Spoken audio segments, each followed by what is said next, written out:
सिर्फ 20 रुपए में मिलने वाली इस रेड बॉटल को एक मजदूर पीता है अपनी थकान मिटाने के लिए, तो वहीं एक कॉलेज स्टूडेंट नींद भगाने के लिए। कुछ लोग इसे गरीबों का रेड बुल कहते हैं, तो कोई छपरियों की ड्रिंक। जी हाँ, बात हो रही है स्टिंग एनर्जी ड्रिंक की, जो आज इंडियन मार्केट की किंग बन चुकी है। इसने तो रेड बुल जैसे प्रीमियम ब्रांड का भी ऑलमोस्ट खात्मा कर दिया है। लेकिन इतनी बदनाम होने के बाद भी स्टिंग इतना बड़ा नाम कैसे बना? ये ड्रिंक इतनी सस्ती क्यों है और क्या वाकई ये सेहत के लिए नुकसानदायक है? सब कुछ हम डिटेल में जानेंगे आज के इस वीडियो में। दोस्तों, भारत में एनर्जी ड्रिंक का सफर काफी ज्यादा इंटरेस्टिंग रहा है। सबसे पहले 2001 में कोका कोला ने शॉक नाम से एक एनर्जी ड्रिंक लॉन्च की और 2008 में पेप्सिको ने सोबे के साथ अपनी किस्मत आजमाई। लेकिन दोनों ही अटेम्प्ट्स बुरी तरह से फेल रहे और कुछ ही टाइम में ये ड्रिंक्स मार्केट से गायब हो गईं। लेकिन फिर आया साल 2009 और यहीं से गेम पूरी तरह से बदल गया। इंडियन मार्केट में एंट्री करता है Australian brand red bull. 250 ml का एक चमकदार कैन, करीब 100 रुपए की कीमत और ब्रांडिंग ऐसी जो सीधे कॉलेज जाने वाले यंगस्टर्स और जिम फ्रीक्स को टारगेट करती थी। रेड बुल ने अपने आप को शुरुआत से ही एक कूल ड्रिंक के रूप में प्रेजेंट किया और कुछ ही सालों में इसका मार्केट शेयर 60% से भी ज्यादा हो गया। रेड बुल ने न सिर्फ इंडियन मार्केट में एनर्जी ड्रिंक की एक पूरी कैटेगरी खड़ी की, बल्कि ये भी दिखाया कि एक एनर्जी ड्रिंक लोगों की लाइफस्टाइल का भी हिस्सा बन सकती है। और फिर इसी सक्सेस को ही देखकर मार्केट में एक के बाद एक नए खिलाड़ी कूद पड़े। यूएसए से आया मॉन्स्टर एनर्जी, जो कि इंटरनेशनल लेवल पर रेड बुल का सबसे बड़ा कॉम्पिटिटर माना जाता है। तो वहीं इंडिया में लॉन्च किया गया जिंगा और क्लाउड9। और इन दोनों ही ड्रिंक्स की खास बात थी इनका 25 रुपए वाला अफोर्डेबल प्राइस टैग। और हाँ, कोका कोला भी कहाँ पीछे रहने वाला था। इसने अपना पुराना प्लान फिर से एक्टिवेट किया और लॉन्च किया बर्न नाम का एक एनर्जी ड्रिंक। लेकिन ये सारी कोशिशें ज्यादा देर तक नहीं टिक पाई। कुछ ब्रांड छोटे कस्टमर सेगमेंट में सिमट कर रह गए, तो कुछ बिना कोई शोर शराबे के गायब से हो गए। और इस तरह से 2015 तक इंडियन एनर्जी ड्रिंक मार्केट का असली किंग सिर्फ एक ही था, रेड बुल। इसने खुद को एक प्रीमियम सिंबल बना लिया था, एक ऐसी ड्रिंक जिसे पीकर लोग कूल और क्लासी दिखना चाहते थे।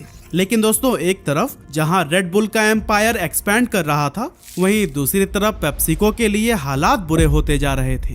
2008 में सोबे के फेलियर ने पेप्सी के कॉन्फिडेंस को काफी तगड़ा झटका दिया था और उसके बाद से ही वो बस एक परफेक्ट कमबैक अपॉर्चुनिटी की तलाश में था। 2013 से 2016 के बीच पेप्सी, ट्रॉपिकाना और उसके दूसरे कई सारे कोर ब्रांड्स का मार्केट शेयर गिरने लगा था, जिससे इंडिया में पेप्सिको को लगातार लॉसेस फेस करने पड़े। और अब पेप्सिको चाहिए था एक ऐसा दाव जो न सिर्फ उसके पुराने नुकसान की भरपाई कर सके, बल्कि मार्केट में उसकी एक नई पहचान भी बना दे। लेकिन दोस्तों, पेप्सिको अभी अपने गिरते हुए ब्रांड्स और भारी लॉसेस से उबरने की प्लानिंग में लगा ही था, तभी इंडियन रेगुलेटरी एजेंसीज ने एक ऐसा कदम उठा लिया जिसने पूरे एनर्जी ड्रिंक मार्केट को हिलाकर रख दिया। असल में FSSAI यानी food safety and standards authority of India ने दिसंबर 2016 में एक नया रूल इंट्रोड्यूस किया।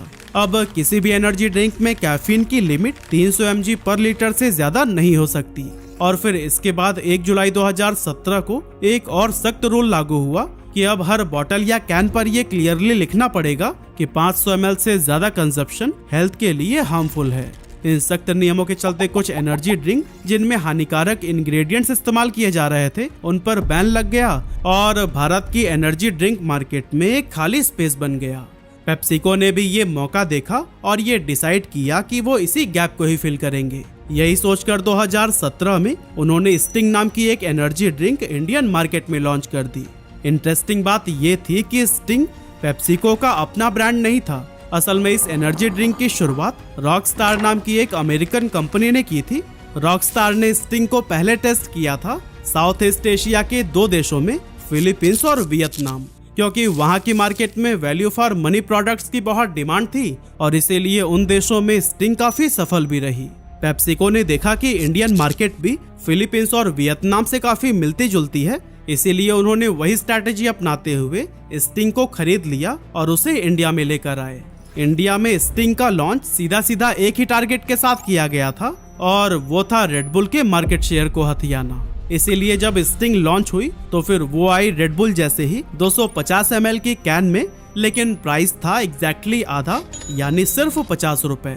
शुरुआत में पेप्सिको स्टिंग को एक प्योर एनर्जी ड्रिंक की जगह नॉर्मल सॉफ्ट ड्रिंक की तरह पोजीशन करना चाहता था। मतलब एक ऐसी ड्रिंक जो रेड बुल की तरह हाई स्टेटस का सिंबल ना रहे, बल्कि आम आदमी भी बिना सोचे समझे उसे कंज्यूम कर सके। लेकिन शुरुआती कुछ साल स्टिंग के लिए आसान नहीं थे, क्योंकि उस टाइम इंडिया में एनर्जी ड्रिंक एक निश प्रोडक्ट की तरह देखा जाता था। मतलब एक ऐसी ड्रिंक जो कि कभी कभी लोग शौक के तौर पर कंज्यूम करते थे। ऊपर से पेप्सिको ने इस ड्रिंक को लॉन्च करते टाइम कोई बड़ा सेलिब्रिटी कैंपेन या फिर हाई बजट टीवी एड्स भी नहीं चलाया था, बल्कि वो सिर्फ अपने मजबूत डिस्ट्रीब्यूशन नेटवर्क के दम पर बिना ज्यादा शोर शराबे के ही स्टिंग को मार्केट में लेकर आए थे। इसीलिए शुरुआत के लगभग 2 साल स्टिंग के लिए कुछ खास नहीं रहे, मगर फिर धीरे धीरे इसने अपनी जगह बनानी शुरू की, खासकर उन शहरों और कस्बों में जहां रेड बुल जैसे ड्रिंक्स की रीच कम थी। लेकिन असली गेम तब चेंज हुआ जब 2020 में पेप्सिको ने स्टिंग को एक नए अंदाज में लॉन्च किया। 250 ml की पेट बॉटल और कीमत सिर्फ 20 रुपए। अब दोस्तों ये प्राइसिंग कोई छोटी बात नहीं थी, बल्कि ये वो फैसला था जिसने पूरी एनर्जी ड्रिंक इंडस्ट्री को हिला कर रख दिया था। अब स्टिंग एक प्रीमियम प्रोडक्ट नहीं रहा, बल्कि एक ऐसा प्रोडक्ट बन चुका था जो कि आम सॉफ्ट ड्रिंक के बराबर खड़ा था। पहली बार एक एनर्जी ड्रिंक उस लेवल पर पहुंच चुकी थी जहां गली के पान वाले से लेकर गांव के जनरल स्टोर तक हर कोई इसे स्टॉक करने लगा था। रेड बुल अब भी 100 रुपए में था और स्टिंग सिर्फ 20 रुपए में। कुछ ही महीनों में जो ड्रिंक पहले सिर्फ कूल कैफेज और नाइट क्लब में दिखती थी, वो अब स्टूडेंट्स, मजदूरों और ऑटो ड्राइवर्स की पहली पसंद बन गई। पेप्सिको की स्ट्रॉन्ग सप्लाई चेन और एग्रेसिव प्राइसिंग स्ट्रैटेजी का जादू ऐसा चला कि सेल्स आसमान छूने लगी। और 2020 के बाद स्टिंग ने जो रफ्तार पकड़ी, उसकी पेप्सिको को भी शायद उम्मीद नहीं थी। रिपोर्ट्स के मुताबिक 2021 में इंडिया के अंदर स्टिंग ने करीब 2.3 करोड़ बॉटल्स बेचे। फिर 2022 में ये नंबर बढ़कर 6.5 करोड़ हो गया और 2023 में तो रिकॉर्ड ही टूट गया, 11 करोड़ बॉटल्स बिक गए। मतलब कि सिर्फ 4 सालों में ही स्टिंग ने इंडियन एनर्जी ड्रिंक मार्केट का पूरा नक्शा ही बदल दिया। 2018 में जहां रेड बुल के पास 75% मार्केट शेयर होता था, 2023 तक स्टिंग अकेला 90% शेयर का किंग बन चुका था, जबकि रेड बुल का शेयर गिरकर सिर्फ 7% पर आ गया। यहाँ तक कि पेप्सिको का भी कहना है कि स्टिंग की ग्रोथ रेट पिछले 30 सालों में किसी भी सॉफ्ट ड्रिंक ब्रांड से कहीं ज्यादा रही है। और दोस्तों स्टिंग के इस कामयाबी के पीछे कोई एक नहीं बल्कि काफी सारे रीजंस हैं, और एक सबसे बड़ा रीजन तो हम आपको बता ही चुके हैं, जो थी इसकी प्राइसिंग। दूसरा बड़ा फर्क था पैकेजिंग और सप्लाई चेन का। असल में रेड बुल सिर्फ एल्यूमिनियम कैन में मिलता था, जो कि बाहर से इंपोर्ट होता था। मतलब कि उसके हर एक कैन को इंडिया में लाने का कॉस्ट बहुत ज्यादा था। इसके अपोजिट स्टिंग को यहाँ इंडिया में ही मैन्युफैक्चर किया गया और पेप्सिको के बॉटलिंग पार्टनर वरुण बेवरेजेज का वेल ऑर्गेनाइज्ड नेटवर्क इस ड्रिंक को देश के हर कोने तक काफी तेजी से पहुंचाने लगा। इसके अलावा पेट बॉटल यानी पॉलीथीन टेरिपिथालेट फॉर्मेट एक मास्टर स्ट्रोक बना, क्योंकि एक तो ये सस्ता था, ऊपर से कैरी करना भी काफी आसान। रिजल्ट ये हुआ कि 2022 तक स्टिंग 2 मिलियन से भी ज्यादा रिटेल स्टोर्स पर मिलने लगा। और दोस्तों ये वही नेटवर्क था जो कि पेप्सी या कोक जैसे एस्टेब्लिश ब्रांड का होता है। यानी ये ड्रिंक सिर्फ बड़े शहरों तक ही सिमट कर नहीं रहा, बल्कि छोटे गांव और कस्बों की किराना पान की दुकानों तक भी पहुंचा। जबकि रेड बुल और मॉन्स्टर जैसे ब्रांड्स सिर्फ बड़े शहरों के हाई एंड स्टोर्स में मिलते थे। इसके अलावा मार्केटिंग के मामले में भी स्टिंग ने एक अलग स्ट्रैटेजी अपनाई, क्योंकि जहां रेड बुल अपने आप को फार्मूला 1 रेसिंग और महंगे ग्लोबल कैंपेन से कूल दिखाने में लगा रहा, वहीं स्टिंग ने शुरुआत में किसी बड़े सेलिब्रिटी ब्रांड एम्बेसडर का सहारा नहीं लिया। इसकी ब्रांडिंग एकदम प्योर देसी अंदाज में की गई, जिससे कि आम लोग भी रिलेट कर सके। लाल चमकदार बॉटल, कैंडी जैसा मीठा टेस्ट और एक सिंपल टैगलाइन, एनर्जी बोले तो स्टिंग। यही वजह थी कि 2019 से 2021 के बीच स्टिंग बिना किसी बड़े सेलिब्रिटी प्रमोशन के भी वायरल होता चला गया और लोग इसके टेस्ट और इंस्टेंट एनर्जी इफेक्ट के बारे में सोशल मीडिया पर भी बात करने लगे। लेकिन फिर इसके बाद पेप्सिको ने स्टिंग की रीच को नेक्स्ट लेवल पर ले जाने के लिए अपना मार्केटिंग स्किल बढ़ाया और बॉलीवुड एक्टर अक्षय कुमार को ब्रांड एम्बेसडर बना लिया। अब स्टिंग की रीच सिर्फ दुकानों पर नहीं, बल्कि टीवी स्क्रीन्स और थिएटर्स तक फैलने लगी। साथ ही पेप्सिको ने कुछ अलग टाइप के कैंपेन्स भी लॉन्च किए और इसका एक एग्जांपल था 2024 का डार्ट कैंपेन, जो कि एक शॉर्ट थ्रिल मूवी की तरह डिजाइन किया गया था। इस ऐड को पूरे देश के पीवीआर सिनेमाज में 2 मिनट की एक छोटी सी मूवी के रूप में दिखाया गया। 133 सेकंड के इस ऐड में एक इंटरेस्टिंग कहानी दिखाई गई, जिसमें एक सिक्योरिटी गार्ड स्टिंग पीकर एनर्जी से भर जाता है और एक स्नाइपर की साजिश को नाकाम कर देता है, जिससे एक इंडस्ट्री टाइकून की जान बच जाती है। लेकिन दोस्तों, जैसे जैसे स्टिंग की पॉपुलैरिटी बढ़ी, वैसे ही वैसे इसके चारों तरफ कुछ परसेप्शंस भी बनने लगे, जैसे कि इसकी कम कीमत की वजह से काफी सारे लोग इसे गरीबों का रेड बुल कहने लगे। साथ ही बहुत सारे लोगों ने इसे छपरियों की एनर्जी ड्रिंक का भी नाम दिया। अब दोस्तों, इसके पीछे एक हार्श लेकिन असल सच था कि स्टिंग के सबसे बड़े खरीदार वो दिहाड़ी मजदूरी करने वाले लोग बने, जो कि हर रोज जी तोड़ मेहनत वाला काम करते हैं। थकान से टूटा हुआ मजदूर, दिन भर रोड पर रिक्शा खींचने वाला या फिर एक कंस्ट्रक्शन वर्कर, ये लोग स्टिंग इसलिए पीते हैं क्योंकि इससे इन्हें सस्ते में वो इंस्टेंट एनर्जी मिलती है, जो कि इनके काम में बहुत हेल्प करती है।